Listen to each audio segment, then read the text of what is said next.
নলবাৰী বাউসিয়াপাৰাত আল্ট্ৰাবাছৰ আৰ্হিত ভেলাঘৰ তৈয়াৰ। হিন্দু মুছলমান নহয়, অসমীয়া হিচাপে আনন্দেৰে বিহু পালন কৰে বাউসিয়াপাৰাবাসীয়ে। যুৱচামৰ নতুন সৃষ্টিৰাজিক শলাগ স্থানীয় ৰাইজৰ। হেঁপাহৰ ভোগালী বিহুটো সমাগত। কি উজনি কি নামনি সৰ্বত্ৰে হেঁপাহৰ ভোগালী বিহুটিক আদৰাৰ বাবে চলিছে ব্যাপক প্ৰস্তুতি। ব্যতিক্ৰম নহয় নলবাৰীও।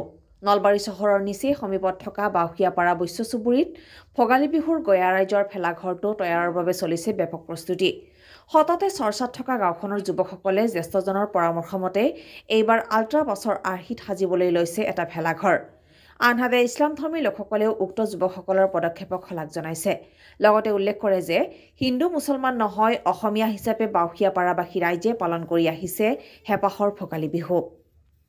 নৰ্থ ইষ্ট লাইভ টুডে, উত্তৰ নলবাৰী।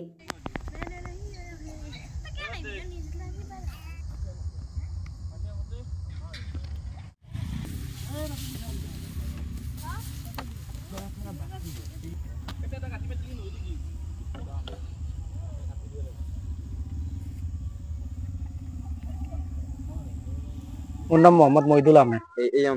আমাৰ গাঁৱৰ বাউসিয়াপাৰা একে।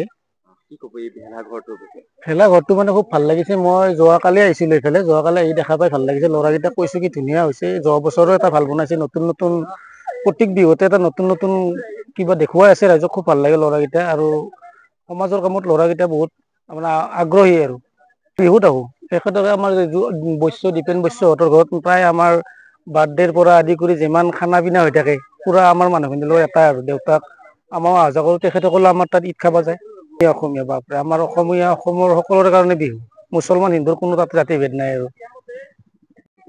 গাঁও নলবাৰী জিলাৰ এই বাউসিয়াপাৰাৰ এইটো বৈশ্য চুপা হয়।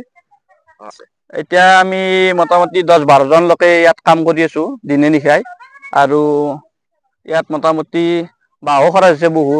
আৰু এইখন সম্পূৰ্ণ হৈ উঠা নাই আল্ট্ৰাবাছ, কিন্তু আৰু 2-4 দিন মান যোৱাৰ পাছত সম্পূৰ্ণ হৈ উঠিব। এইটো মানে আমি প্ৰতি বছৰে বনাই থাকো। যোৱা বছৰো নাও বনালো, তাৰে আগৰ বছৰো নাও বনাইছিলো। এইবাৰ অলপ ব্যতিক্ৰমী চিন্তা ধাৰণাত এখন আল্ট্ৰাবাছ বনালো। আমাৰ গাঁৱৰ বয়সস্থ বিলাকৰ উৎসাহ আছে, সেইকাৰণে আমি এইবিলাক বনাব পাৰিছো। আৰু ল'ৰাসকলৰো উৎসাহ উদ্দীপনা আছে, সেইকাৰণে বনাব পাৰিলো এইখন। আমাৰ গোটেই গাঁৱৰ লোকবিলাক আহে ৰাতি ভোজ ভাত খাওঁ উৰুকাৰ নিশা। আৰু দোমাহীৰ দিনাখনি মেজিৰ ওচৰত বয়সস্থসকলৰ চৰণত চুই আমি সেৱা জনাওঁ। সেনেকৈ ভোগালী বিহু আমাৰ সম্পূৰ্ণ হৈ যায়।